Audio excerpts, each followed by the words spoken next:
एक सौ विषयक से सौ से किसके लो वृत्ति को ले बात समझाएगी नहीं इसलिए क्या लिएगा और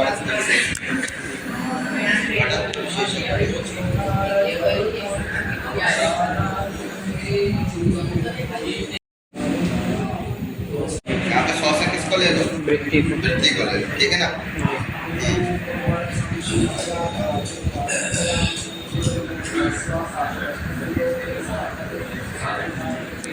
100 से क्या वृत्ति समझ रहे हो कि पद पदार्थ का संबंध।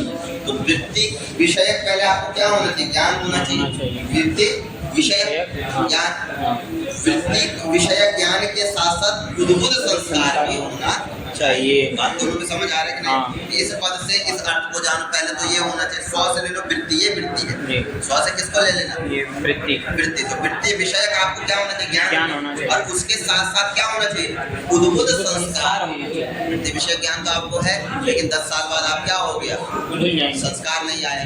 तो इन दोनों का मतलब कि वृत्ति का विषय ज्ञान और उद्भुत संस्कार इन दोनों का सामान्य अधिकरण होना चाहिए।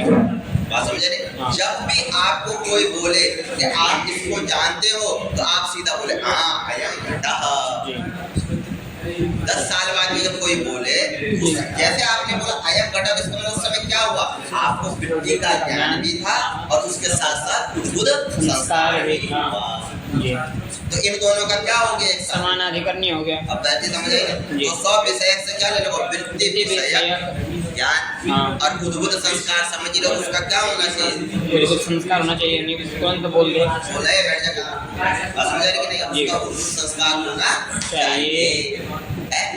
एक अब यहाँ पे 100 से क्या लोगे स्व आश्रय यहाँ पे पद को ले वहाँ पे वृत्ति लिया यहाँ पे किसको ले लेना पद। तो स्व आश्रय मतलब पद आश्रय विषय पद का पद किसका आश्रय है विषय का ठीक है ना।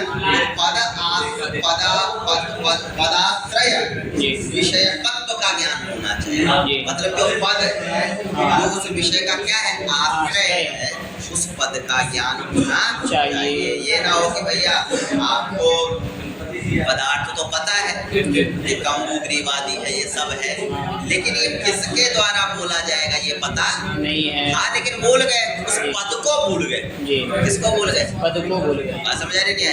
तो पदार्थ का ज्ञान तो है वृत्ति का ज्ञान भी है आपको संस्कार भी उद्भुत हो रहा है ऐसा नहीं संस्कार भी पता है ना संस्कार उद्भुत हुआ लेकिन फट से उस पदार्थ से जो आश्रय जो पद है उसको क्या हो गया ये वो भूल गए जी उसको क्या कर गए भूल गए। स्व आश्रय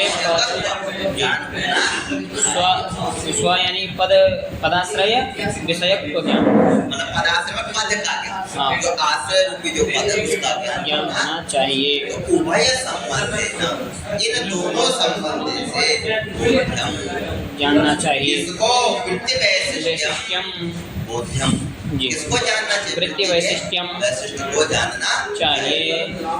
समझ रहे हैं वृत्ति को तो जानना ही है लेकिन वृत्ति के किसको जानना है वृत्ति वैशिष्ट्य को जानना है। बात समझ आ रही कि नहीं है।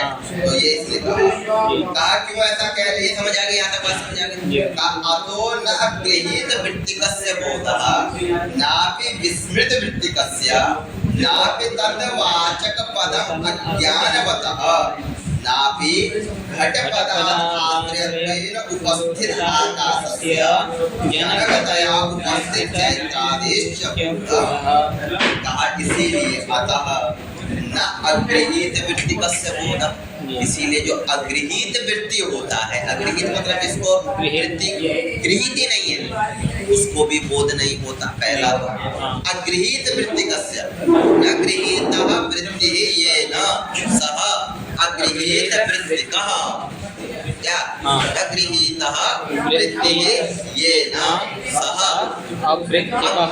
अगृहीत वृत्तिकः इसमें क्या नहीं कि वृत्ति गृहीत नहीं हुई है इसमें ये नहीं जाने कि इस मत से ये अर्थ है ये है जी न अगृहीत वृत्ति अतो न अगृहीत वृत्तिकस्य न बोधः उसको बोध नहीं होगा उसको जो वृत्ति का जिसने वृत्ति को ग्रहण नहीं किया है अगृहीत वृत्तिकस्य जी जिसने वृत्ति को ग्रहण नहीं किया। अगृहीत वृत्ति का जी गृहीतम न ग्रहणम कृतम यया वृत्ति सह अगृहीत वृत्ति का तादृशस्य जनस्य पुरुषस्य न बोधः। जी जी ये बात लगी कि नहीं? जिसको पता ही नहीं कि इस पद से इस पदार्थ को जानो तो वो क्या समझेगा कि इसको क्या कहते हैं। हाँ आप समझा रही कि नहीं यार? जी। जो जानते नहीं कि घट पद से इस ये घट को जानो तो क्या उसको इसको देख करके घट को देख करके उसको घट का स्मरण होगा क्या? नहीं। उसको तो पता ही नहीं है क्या है। जी समझे? हाँ। तो अगृहीत वृत्ति वृत्ति का का क्या है? अगृहीत वृत्ति है। तो वही आता हाँ, अब तो- न पहले न लगा हाँ। न अगृहीत वृत्ति कस्य बोधः।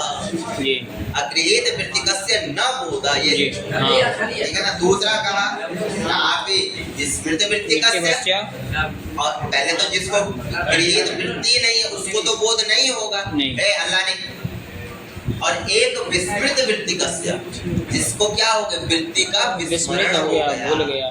पता तो था जी। बताए तो थे गुरु जी जी। कि इस पद से इस ये अर्थ अर्थ को को जानो जानो। लेकिन संस्कार क्या नहीं हुआ उद्बुद्ध नहीं नहीं हुआ। हुआ। तो विस्मृत वृत्ति कस्य जी। विस्मृता वृत्ति वृत्ति ये न सह विस्मृत वृत्ति का तस्य विस्मृत वृत्ति कस्य न बोधः। जी उसको भी बोध नहीं होगा। बात समझ आई? जी। ना भी विस्मृत वृत्ति कस्य यहाँ तक समझ आ गया। हाँ। तो ये पहला वाला है। चौथा वाला कि स्व विषय को उद्भुत संस्कार सामानाधिकरण का उदाहरण है। हाँ जी इससे वही तो बतलाना चाह रहे हैं। हाँ। उसको वृत्ति क्या हो गई विस्मृत हो गई उद्बुद्ध था वो भूल गई। भूल गया। हाँ। तो ये उसी के द्वारा तो है ये। जी। अब तीसरा वाला देखो पद वाला बता रहे हैं हाँ। कि तद्वाचक पद अज्ञानवतः जी तद्वाचक पद मतलब पदार्थ का जो वाचक पद है जी। पदार्थ को बतलाने वाला जो क्या है वाचक वाचक है। वाचक मतलब बतलाने बतलाने वाला वाला। तद्वाचक पदम तद्वाचक पदार्थ। तो पदार्थ का वाचक कौन है बेटा? पदार्थ का वाचक ये पद है। पद है। पदार्थ का वाचक कौन है? पद। अरे पदार्थ को कौन बतलाएगा? पद है क्या ही करते हो यार? क्या फोन लाते हैं? फोन यहाँ पे क्या बुलाता फोन? फोन किया तो तबियत खराब तो यहाँ लाने की जरूरत नहीं है। तो उसका तबियत खराब तो मर जाए तू आएगा या नहीं आएगा नहीं आएगा। भाई और यहाँ फोन मत लाया करो तोड़ दूंगा फोन ये भी। फोन ला रहे अंदर है बोल। तो क्या है तद्वाचक पदम अज्ञानवतः। उसका जो तत् से किसको लेना पदार्थ। तो पदार्थ का जो कौन है वाचक कौन है? पद पद है। हाँ उस पद का अज्ञानवतः न ज्ञानम अज्ञान ज्ञानम अज्ञानम अस्य अस्ति इति अज्ञानवान अज्ञान है जिसको उसका ज्ञान नहीं है। नहीं है। तादृशस्य पुरुषस्य अज्ञानवतः जी उसको भी अज्ञान वाले जो जो जिसको किसका ज्ञान नहीं है ये पद का ज्ञान उसको भी ये क्या नहीं होता बोध नहीं होता। वही तीसरा वाला बोध है ना। हाँ। क्या जो स्व आश्रय विषयकत्व जो बोला था हाँ ये पद का ज्ञान होना चाहिए। जी उसी का तो बोल रहा है हाँ। तद्वाचक पद अज्ञानवतः जी तद्वाचक पदस्य अज्ञानवतः जनस्यापि न बोधः। बात समझ रहे? जो पदार्थ का जो वाचक जो पद हाँ उसका जो क्या है उसको उसका जिसको ज्ञान नहीं है तो अज्ञानवतः न बोधः उस अज्ञान वाले को भी बोध नहीं होगा। और वही तो कहा जी। कि तद्वाचक पद अज्ञानवतः नापि से लो नापि नापि न नहीं जी क्या नहीं तद्वाचक पद अज्ञानवतः बोधः। ज्ञ है या अरे अज्ञान है जी जान को लिया। अज्ञान हाँ। अज्ञान वाले का जी। अज्ञानवान है शब्द षष्ठी में करते हैं अज्ञानवतः। जी समझे? उसको भी क्या नहीं होता ना भी जी उसको भी बोध नहीं होता। तीनों चीजें बता दी। जी। एक पहला बोला कि जिसको वृत्ति का ज्ञान ही नहीं है हाँ। उसको भी बोध नहीं होगा। जी। दूसरा बोला विस्मृत वृत्ति कस्य कि ज्ञान तो है लेकिन भूल गया है। भूल गया उसको उद्भुत संस्कार नहीं हो रहा है उसको भी बोध नहीं होगा। और तीसरा बोला तदवाचक पद ज्ञान दो पदार्थ का जो वाचक जो पद उसका भी जिसको ज्ञान नहीं है, पदार्थ को तो जानता है लेकिन पद को नहीं जानता है, उसको भी बोध नहीं होगा। तीनों चीजें समझ आ गई कि नहीं है? अब आगे बोला ना भी और भी ना और किसको नहीं होता तो कहा घट पदादाश्रयेण उपस्थित आकारस्य जनकतया उपस्थित चैत्रादेश बोधः। कहा देखो योग का क्लास है ना, मुझे बुला रहे योग योग का योग बहुत बड़ा है। नवीन देखो योग का है कि इसका देखो देखो उन्हीं एनएस लिखा हुआ है। पहला कर नहीं पहला तो नहीं देखो पहला तो मुझे इंग्लिश है, दूसरा तो सोमवार मंगल इंग्लिश है, बुधवार पहला आपका है, फिर बृहस्पति शुक्रवार है, फिर पहला आपका है। रात गुरु क्या है? बृहस्पति है। बृहस्पति की बात करो।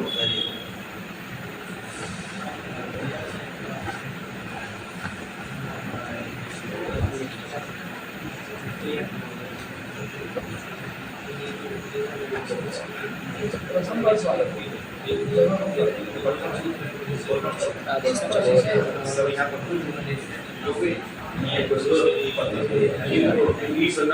जो पढ़ता है मुझे बुला रहा है जल्दी अभी आते हैं पढ़ना आओ फिर आना योग पढ़ाए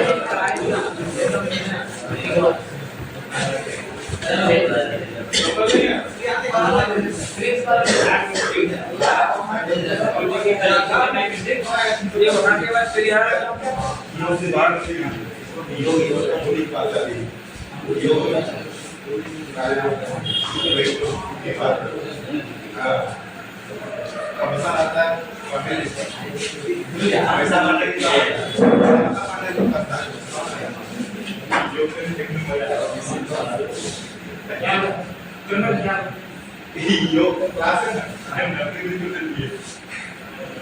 आगे काम नहीं करिए।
पढ़े क्या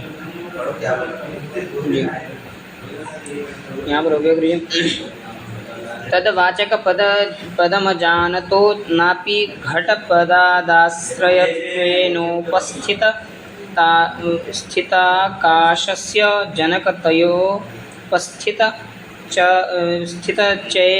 चैत्रादेश्च बोधः संस्कारा जनकशक्तिग्रह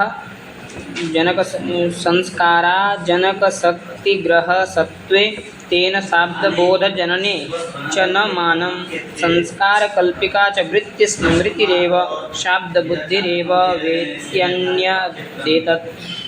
ये समझ आ गई। एक बोला कि जो ना विहित वृत्ति पश्य है, जिसको वृत्ति का ग्रहण ही नहीं है, उसको भी ये बोध नहीं होगा, शाब्द बोध नहीं होगा।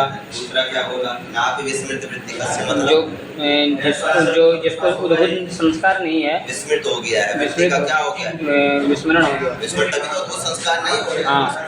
उसको भी क्या नहीं होता, उसको भी शब्दबोध नहीं होता। तीसरा क्या बोला, तीसरा बोला ये ना मुझे भी रुकिए हुई ना, हाँ, नापि तदवाचक पद, यदि पदार्थ का ज्ञान है उस और पद का ज्ञान नहीं है, उसका वाचक जो कौन है, पद पर उसका ज्ञान नहीं है तो ज्ञान बता, अज्ञान होता। हाँ ज्ञान वाले को भी, जी, ऐसे पुरुष को भी दशा बोध नहीं होगा। अब तीसरा बोला कि घट पदादाश्रय आकाशस्य जनकतया उपस्थित चैत्रादेश बोधा।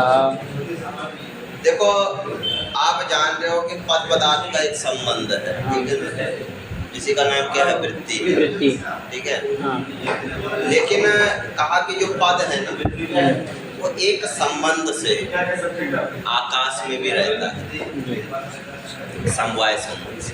किस संबंध से, समवाय संबंध आकाश में रहता होता है। है। हमेशा शब्द कहाँ रहता है, आकाश में। शब्द गुण कम आकाश शब्द गुण है यस्य, आकाश।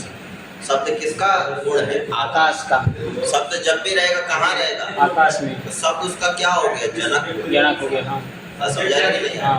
शब्द हमेशा कहाँ है, आकाश में। तो कह रहे कि घट पदार्थ, कि घट पद के द्वारा आश्रयत्वेन उपस्थित आकाशस्य, कि जो घट है, घट पद के द्वारा उसका जो आश्रय जो आकाश है, उसका आश्रय कौन है, घट का। हाँ, ये घटक नहीं, आकाश। आकाश। हाँ, हाँ, जी, देखिए जी। अभी घट पद कहाँ रहता है, आकाश में रहता है। हाँ। समझे ना? तो घट पद से कहा कि जो उसका जो आश्रित, आश्रित मतलब जहाँ वह रहता है वो कौन है, आकाश। आकाश है। तो कहा घट पदार्थ आश्रयत्वेन, आश्रयत्व होने पर उपस्थित आकाशस्य जनकतया, किस रूप से, जनकता रूप से, किस संबंध से, जनकता संबंध से, वह जो उपस्थित आकाश से, ठीक है। नहीं इसका याद रखना कि भैया घट पद के द्वारा जो उसका आश्रय कौन है, आकाश है ना, उसका भी क्या नहीं होता, बोध नहीं होता। होता है क्या, नहीं। घट बोलने से क्या आकाश का बोध भी होता है, नहीं। घट बोलने से किसका बोध होता है, घट पदार्थ का ही होता है। क्यों कि घट जो है वो वृत्ति संबंध से किसमें है, पदार्थ में है, न कि आकाश में। आकाश में दूसरे संबंध से होगा, समवाय संबंध से होगा। किस संबंध से होगा, समवाय संबंध से होगा, ठीक है ना। तो वो तो उस संबंध से आकाश में रहेगा पद, लेकिन वो संबंध यहाँ पे पद पदार्थ के बीच में नहीं आएगा। पद पदार्थ के बीच में तो कौन सा संबंध लिया, वृत्तित्व, ठीक है ना। इसी संबंध से पद जो है वो पदार्थ में रहेगा। बात समझे कि नहीं है। तो कहा पद कहने से या घट कहने से घट पदार्थ का ही ज्ञान होता है, उसका जो आश्रय आकाश का ज्ञान नहीं होता है। ये भी हमें समझ लेना चाहिए। कोई कहेगा ना कि घट तो भाई आश्रय समवाय संबंध कहाँ रहता है, आकाश में रहता है। तो समवाय संबंध से घट के द्वारा किसका भी ज्ञान होना चाहिए, आकाश का भी होना चाहिए। घट का तो घट कहने से आकाश ये भी ज्ञान होना चाहिए। कैसा होता है बात समझे नहीं। आकाश का ज्ञान तो आकाशत्व से ही होता है, आकाशत्व प्रकार आकाश जैसा की ज्ञान होगा, आकाश पद से ही होगा, लेकिन वो घट पद से नहीं होगा। वही कहा कि ना अभी घट पद से आश्रयत्व, जो आश्रयत्व रूप से जो रह रहा है, कहाँ उपस्थित आकाशस्य, आश्रित रूप से कहाँ है, आकाश में, उपस्थित आकाश में। तो कहा उसका भी क्या नहीं होता है, बोध नहीं होता है। और दूसरा जनकतया उपस्थित आदेश न ले लेना, नापी, जी हाँ ठीक है ना। और कहा न उससे उपस्थित चैत्रा, जनकतया से उपस्थित चैत्र का, जैसे पद को कोई ना कोई बोल रहा है, कोई ना कोई बोल रहा है। जैसे मैं कुछ पद बोल रहा हूँ तो मैं पद का क्या हूँ, जनक हो गया। हाँ पद का क्या हूँ, जनक। जो उसको क्या कर रहा है, उत्पन्न कर रहा है, उसको हाँ। कहते हैं जनक। जनक। ठीक है ना। तो कहा क्या पद कहने से उसके जनक का भी बोध होगा क्या, नहीं। जन्य जनक भाव से वो भी रहेगा हाँ। पद में। ये मान के चलो कि मैंने कुछ पद बोला, जैसे अरे जैसे है कि भाई कोई किसी चीज को उत्पन्न कर रहा है तो उसका क्या है, उन दोनों के बीच में एक संबंध बन जाता है। क्या संबंध है, जन्य जनक भाव, पिता और पुत्र का एक संबंध है, जन्य और जनक। जनक है पिता, जन्य है पुत्र। तो इस संबंध से, जन्य जनक भाव संबंध से पिता के द्वारा पुत्र का और पुत्र के द्वारा पिता का ज्ञान होता है। समझा नहीं? उसी प्रकार से पद को भी कोई ना कोई जनक कर रहा है, कोई ना कोई उत्पन्न कर रहा है। कौन उत्पन्न कर रहा है, जी कोई पुरुष कर रहा है। जैसे मैंने घट बोला तो घट का जनक कौन हो गया, आप मैं हो गया, मेरे ये हो गए, मेरे क्या बोलते, मान के चलो मैं नहीं तो मेरे कम से कम कंठ तालु आदि हो गए कि नहीं हो गए। तो घट बोलने से क्या कंठ तालु का भी ज्ञान होता है, नहीं। क्यों कि कंठ तालु के साथ जो घट है वो जन्य जनक भाव से, वृत्तित्व भाव से नहीं है। वृत्तित्व भाव से तो घट पदार्थ के साथ ही उसका संबंध है। समझा नहीं? और जब भी पद के द्वारा ज्ञान होता है वो किस संबंध से, वृत्तित्व संबंध जन्य जनक भाव संबंध से नहीं होगा। बात समझ आएगी? वही कहा कि जनक दया, जनकता संबंध से जनक दया उपस्थित चैत्रादेश बोधा, जो उपस्थित जो चैत्र आदि, चैत्र मतलब कोई पुरुष है, उनका भी न बोधा, उसका भी बोध नहीं होगा। मतलब जिसमें चैत्र ने जो, चैत्र ने क्या बोला, घट बोला, तो घट बोलने से किसका ज्ञान नहीं होगा, चैत्र आदि का ज्ञान नहीं होगा। अभी तो घट बोलने से फिर किसका ज्ञान होगा, घट का ज्ञान होगा, घट पदार्थ का ज्ञान होगा। समझ आ रही कि नहीं आ रही? तो 4-5 चीजें बोल दी कि जिसको वृत्ति का ज्ञान नहीं है उसको भी बोध नहीं, जो वृत्ति को भूल गया उसको भी बोध नहीं, जो पदार्थ का जो वाचक जो पद उसको नहीं जान रहा उसको भी क्या नहीं होगा, बोध नहीं होगा।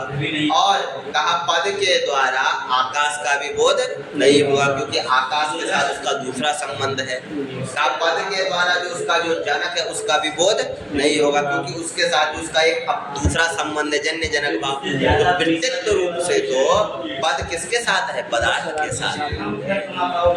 तो कहाँ कहाँ बोध नहीं होता वो बतला देगा। समझाए कि नहीं? इसको लगा के आना, ठीक है? कल इसको पूछूंगा कितना लगा के आओ, ठीक है? लगा के आना है, ठीक है। ऐसा नहीं कि 2 बजे और 3 बजे आओ, थोड़ा लगाओ पर चलाते रहो। समझेगा नहीं? तो लगा लेना पंक्ति, ठीक है?